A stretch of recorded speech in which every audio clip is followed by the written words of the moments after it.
The Bullet Bill and their blaster is one of the Mario series' oldest enemies. They first appeared in the original Super Mario Bros. On the NES, and pretty much every Super Mario game since then, so they were an obvious shoo-in for Super Mario Maker and its sequel, Super Mario Maker 2.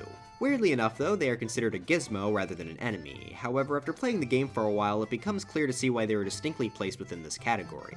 While the Bill Blaster's main ability is to shoot out bullet bills, the developers behind Mario Maker 2 decided to give it several additional properties that make it infinitely more useful than that basic purpose. In today's video, we'll cover what the Bill Blaster's special abilities are and some ways they can be used to improve your Super Mario Maker 2 levels. If you enjoyed this video, please make sure to leave a like, and since only a small percentage of you are subscribed, I'd greatly appreciate it if you did that as well. With all that said, let's jump right into some tips, tricks, and ideas for the Bill Blasters in Super Mario Maker 2.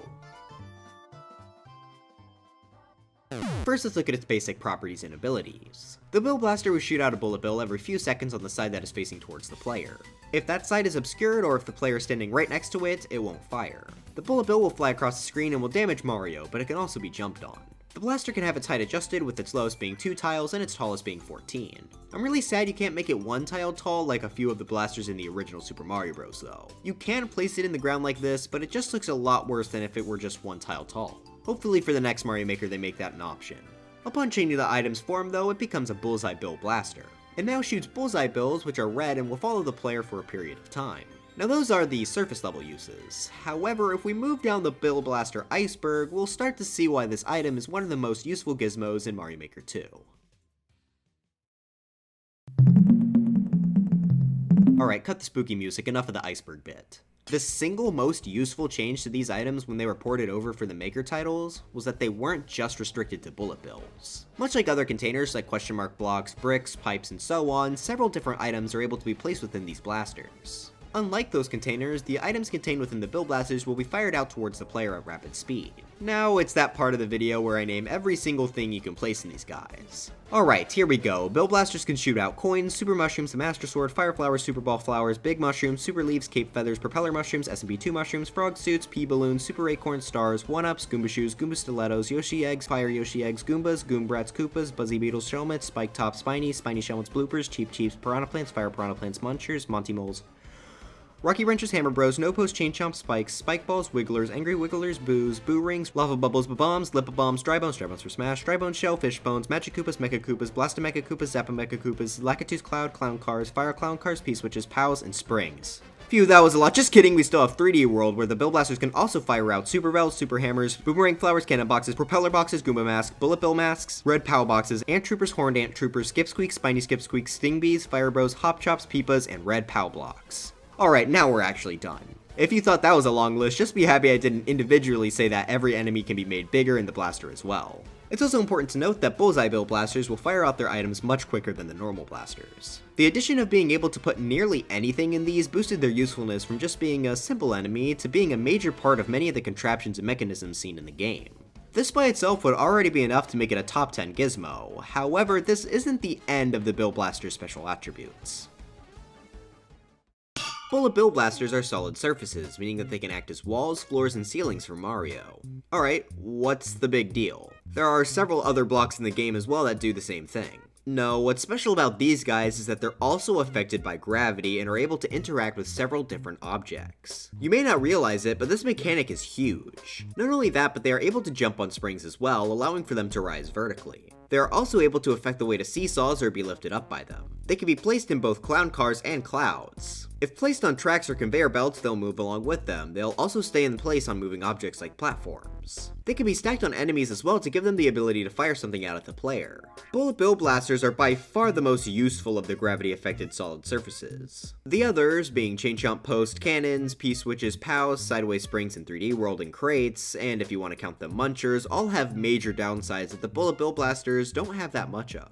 That's not to say there aren't situations where one of these would be better than the Bill Blasters, but in general, Bill Blasters are the best choice for physics-affected solid objects. Those two things, being able to fire out nearly anything and being a physics-affected solid object, are what make these guys so useful. And even then, there's still more things you can use them for. They won't be able to spawn on or move through a tile with a block on top of it, but they still are able to be placed on the same tile as a block, meaning that you could have some special scenarios where you have to try and spawn in the Bill Blaster to give you an item. You could also defeat them by activating a block on top of them or letting them be crushed. Randomly, big Goomba stilettos can also defeat them and literally nothing else, which is, a bit strange, but hey, more things to do I guess. And there's still so much more that they can do. I didn't even talk about how bullet bills in 3D World can act as explosives and interact with physical objects. There are just so many different special interactions that this one item can do, and that opens up so many possibilities. So why don't we go ahead and jump into some of those possible uses.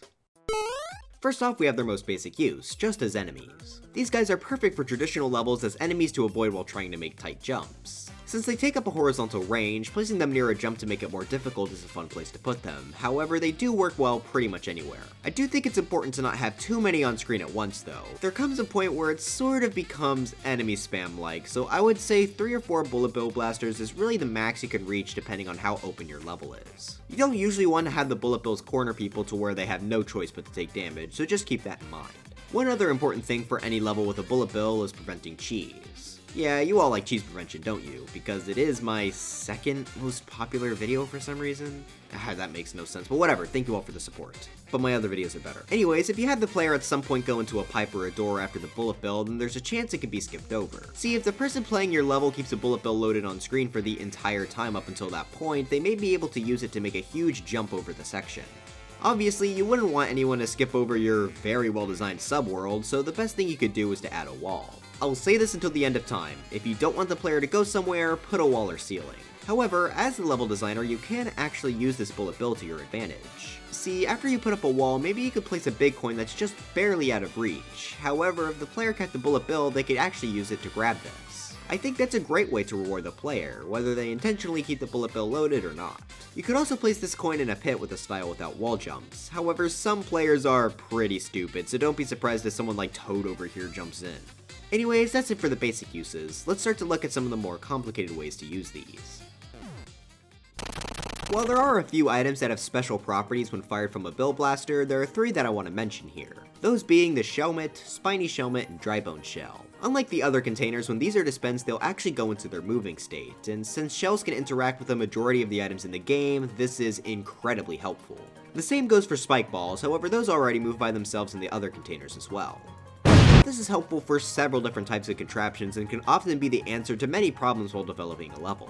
First, I want to start with one of the biggest and most important uses of this mechanic, making timers. In Mario Maker 2, there are several different ways to make a timer for your level, whether it be an item on a track or an enemy walking a certain distance. The type I've used the most though is easily the bill blasters. If you have a room where you want the player to survive for a certain amount of time, you can have a small setup like this. The bill blaster will fire out one of the 4 items I mentioned before, and it will slowly break the bricks in its way.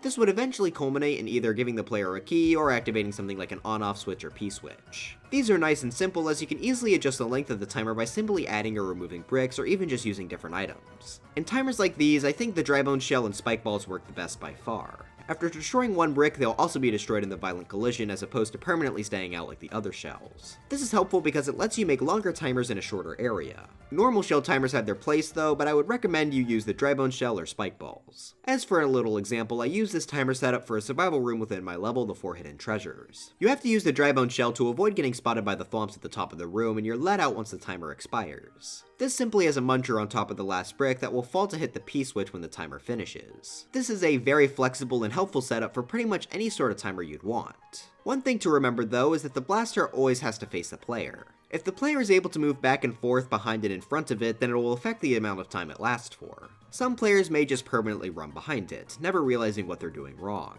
So just like my example, putting the blaster off to the side is the best thing you can do. The timer can run along the top and bottom of the screen if you really want it to though, just as long as the blaster itself always faces the player.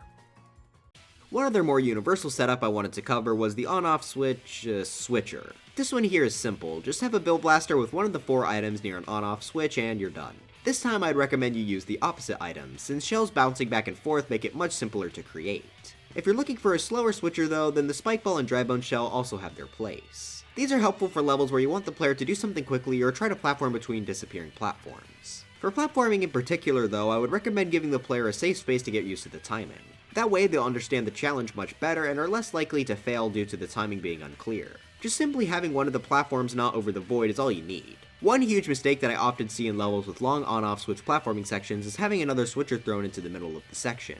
And the reason people do this is because generally items will despawn after being far off screen. However, throwing in another blaster throws off the timing completely, leading to several unfair deaths. The easiest way to fix this problem is just by making the ground the shell is on global. Global ground allows for anything on top of it to stay permanently loaded in after they were the first time. Snake blocks are one example of this, so switching out the floor of your switcher to snake blocks will now make it last the entire level.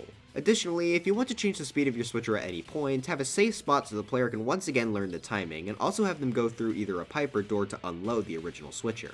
Doing all of that should fix any sort of problems this setup would lead to.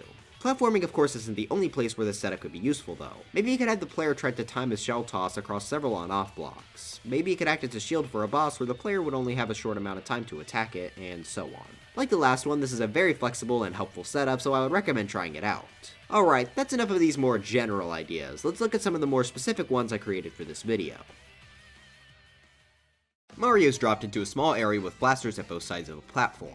These aren't the enemies he's going to have to worry about though, as they only act as walls. Outside of these walls, there are several bullet bills, cannonballs, and 2 fire bars trying to kill Mario. To make things worse, the platform Mario is on moves, making it trickier to dodge these enemies' attacks. Mario does see a door just outside however, so it's clear that he'll need to survive in this room until he's let free. After a long and intense session of jumping between all of these different enemies, they're all destroyed, including the walls Mario was trapped within, meaning he can now escape. So what's going on here? Well, for starters, due to the Bill Blaster's physics, they're able to move alongside the platform, making them perfect for moving walls. This gives the player a more closed-in area that's still able to move around to make this more difficult. This isn't the only place we see the blasters of course, as the bullet bills are some of the main enemies you'll be avoiding. I wanted to at least include their standard use in one of these ideas. The nice thing about them is that they'll fly through walls, making them perfect for this room. The main contraption here involves the ending with everything being destroyed. As I said before, blasters will be defeated if a solid block spawns on top of them. For this reason, we have dotted P-switch blocks line the very top of the blasters for the walls and on the inside of the attacking blasters. Instead of using a timer with a blaster that would make sense for this video, I completely blanked on that opportunity and made use of a Goomba. This guy will walk down this long corridor before stepping on the P-switch. Now there's one more important thing that I want you all to take from this idea. This goes for pretty much the rest of the video. If you have a Bill Blaster that is not meant to fire anything out at the player, always fill it with either coins or a 1-up. This is so that they won't accidentally fire out a bullet at the player, which could catch them by surprise or hurt the level. Do this for every single Bill Blaster, even if you think there's no way that a player could get hit by a bullet from them. There's always a chance there's something you didn't think of. Funny story, I actually sort of learned this lesson myself the hard way. In the original Super Mario Maker, a YouTuber named Blue Television Games held a 10-item challenge. I submitted a level, and while it had some pretty good ideas, they actually almost died at the very end due to me forgetting to make the last fake-out blaster have coins in it. If they didn't have a mushroom, then they would have lost in a completely unfair way, so always remember to do this. Mario has found himself in an ominous hallway. While there's not yet something in sight, Mario's instincts are telling him there's going to be something on the other side. Unlike his loser dork brother Luigi, Mario is brave enough to go see what's on that other side. After crossing over the bookshelves though, he sees it. It's a Skipsqueak, the single most terrifying Mario enemy in the franchise. Mario begins to run back, but he is suddenly halted by the appearance of Bill Blasters, which now completely block his way back. His only choice now is to face off with the Skipsqueak. I will spare you the details of what happened there. I will tell you about the details behind this gate though. When Mario moves far enough along into the room, he will load in this Bonsai Bill. In 3D World, these guys have the special property of exploding things on contact, so we'll instantly activate this on-off switch. That causes this bomb to be crushed by a Bill Blaster, which activates the exclamation mark blocks. In order to actually place the blasters on top of the semi-solid, they have to be sitting on crates, since exclamation mark block trails can't go over the top of them. This leads to a very quick gate closing behind the player. Sure, this not being able to go back thing could easily be accomplished with warp blocks, but this just looks way cooler. One other way you can make this gate in other styles though would be using spawn blocking. Here we have another hallway, and at the end is a thwomp that Mario has to escape from. Unfortunately, Mario's path back is closed off, but another smaller wall is now present to block the thwomp, allowing Mario to go back down the pipe at the end of the hallway. This one is super simple. There are on-off blocks where the Bill Blasters will spawn, and there's a thwomp off screen that will activate when the player gets close enough. This here is a super simple example by the way. You could really change up a ton of the level using this with new obstacles and enemies appearing all over the place. After being blocked off by a bunch of Bill Blasters, it's about time Mario actually used them to his advantage. The goal is at the end of this huge poison lake. I have a strong suspicion that Mario won't be able to swim across it due to it being, well, poison, so he's prepared a raft for himself. Once he flicks the on-off switch, Mario has to try and avoid several obstacles, along with hitting more switches to move back and forth without being abandoned. After being too much of a coward to get the 50 coin, Mario is able to jump off of his raft to complete the level. This idea is once again pretty simple. Since you can't see through poison, it makes it perfect for obscuring conveyor belts that will carry the Bill Blasters along the correct path. I suggest making them all on-off switch based, as it will let you turn it around at any time. You can make this raft any size you want, and you can even make it dip under the poison at certain points using sloped conveyor belts. Using a controllable moving platform like this could be a good idea to base a whole level around, or even something like a boss fight. Speaking of... Mario is dropped on top of a seesaw with a Morton placed just out of reach above him. It's clear that he's going to need to kill Morton to get the key he needs, however there really doesn't seem like any way to do it. There are also some spike balls coming in at Mario on each side that he'll need to dodge. After Morton ground pounds for the first time, Mario notices that the fire he spits out melts the frozen coins on top of the blasters on his seesaw. That's when the gears start to turn in Mario's head. If he's able to get Morton's fire up to the frozen coins blocking these blasters, then they might just be able to fire something out to break these bricks and crush Morton. The best way for him to do this is by using the Bill Blasters on his seesaw. With the new game plan, Mario carefully avoids the spike balls and tries to time his ground pounds for when the fire is on top of the blaster. This is pretty difficult to time, on top of having to watch for Morton's ground pound stun as getting hit by it is near certain death. After a little bit of time, Mario successfully unfreezes the coin, crushing Morton and allowing him to escape. For this boss, everything is on screen, so there really isn't too much to explain. This is just an amalgamation of different ways to use the blasters. First, we of course have them on a seesaw. Since ground pounding will launch anything on a seesaw upwards, Mario is able to use the Bill Blasters as sort of pistons for the fire. We also use the fact that Bill Blasters can fire with a block in front of them by making the goal here to destroy that block. The final use of the blasters is to crush Morton, where they sit on top of bricks. Now, I made this boss only require one hit to take out, since I thought figuring out what you had to do under pressure was a decent challenge by itself. You can, however, make it to where you have to clear both sides by making a few simple changes. First off, make the Bill Blasters at the top one giant muncher. Then make the space for the shell 2 blocks big and replace the shell with a giant spike ball. And after that, you're finished. I really like how well this boss fight was able to combine a bunch of different elements of this item together, but let's take a closer look at that crushing aspect. Taking a small break from the boss fights, Mario finds himself in a small linear section.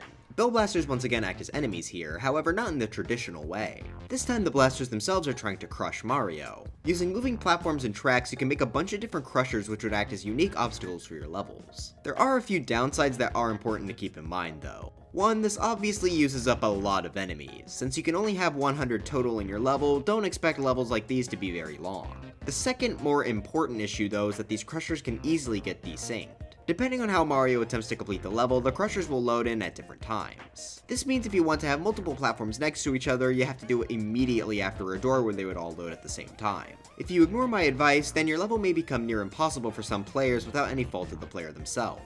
The best thing you can do is not have any crushers larger than the max platform size. Leaving safe spaces for the player to rest is a smart design decision anyways in traditional levels, so I would recommend including them. In short, don't place 2 platforms directly next to each other. Always leave at least a small gap.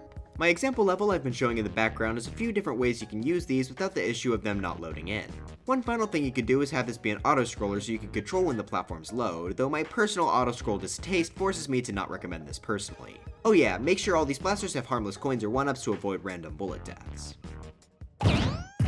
Alright, Mario is back into the boss fights, this time against Bowser Jr. The fight itself is simple, just jump on his head 3 times like you always do. If you are paying attention, however, you will notice that the walls themselves are Bill Blasters. As Mario hits Bowser Jr., he slowly realizes that he doesn't have much time to win this fight as the walls are closing in around him. The room starts to become very tight, but Mario is just barely able to defeat Bowser Jr. to escape. So what's going on here? Well, like the Morton fight, pretty much everything is seen on screen. To the left and right of Mario, there are pipes with winged munchers behind the blasters. Winged munchers are special because they act as solid objects, which means that they will push the Bill Blasters. Interestingly though, they don't push them the full distance and instead only go a little bit at a time.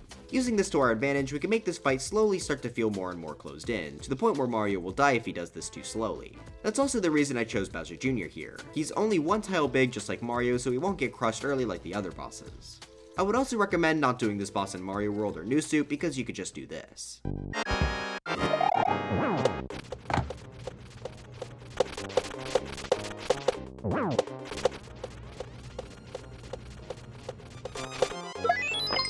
If you want to adjust the difficulty without making it a complete joke, you can adjust the speed of the pipes and add or remove some of differing heights. It's also important to include 3 blocks of space between the blaster and pipe, as for whatever reason, the muncher won't be able to spawn in if there's only 2 blocks of space. Once again, even though they likely will not come close to getting hit by this, make sure the blasters have coins in them.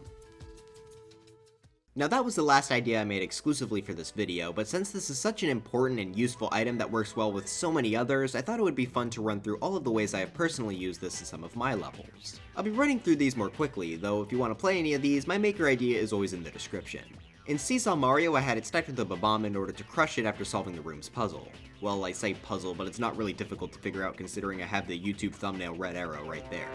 The Cat Mario Trials has likely my biggest usage of the item. First, it's used as a simple wall that the player needs to destroy before lava reaches them. The much bigger use has to do with the boss fight. Since this level is based around the cat suit, you have to use it on a semi-solid to attract the cat bullet bills to explode the blocks holding the pink coins. This uses 3D World's unique bullet bill mechanics where they will actually interact with terrain and in some cases be able to destroy it. I personally always really enjoyed this boss fight. In 1-Up's Revenge, I used Bill Blasters as part of the 1-Up mech boss fight. Due to them being able to stack on Goomba shoes, it makes them perfect for any sort of mech design. Mine here was pretty simple since the goal was just to collect the 1-Up on the top, though many others have created much more complicated ones. Here's what it looks like in the editor in case you want to use this as a base for your own. When Mario enters the room, an on-off switch is hit by a thwomp activating the mech. In Spike's Mystery House, I used Bill Blasters as basic enemies where they shot out spike balls. However, they also worked as staircases to get to the required P-switch. The much bigger use though was once again in the boss fight. In this boss you have to hit Bowser 4 times with the spike ball. The Bill Blaster is used to allow this boss fight to have a second phase. After hitting Bowser twice, this tower of piranha plants gets short enough to where the muncher at the top will hit this P-switch, causing the blaster to fall. This blaster was blocking off this pipe that has spike balls to fire out at Mario. Since the Bill Blaster is now gone, it's able to freely dispense these spike balls, making this boss have a much harder second phase. This is definitely another case where you need to remember to put coins in the blaster, as it will occasionally shoot them out when it's going down. One final thing I wanted to quickly cover that I didn't use in any of my levels are shell trains. Uniquely, Bill Blasters are able to shoot out shellments that can't be jumped on, instead they act as platforms that move. This can lead to fun levels where you have to try to stay on top. However, one thing I see many of these levels do is letting the player get a free shellmet unintentionally. Just place the Bill Blasters out of the player's reach like this, which will prevent the player from getting a shellmet and maybe being able to cheese the whole thing.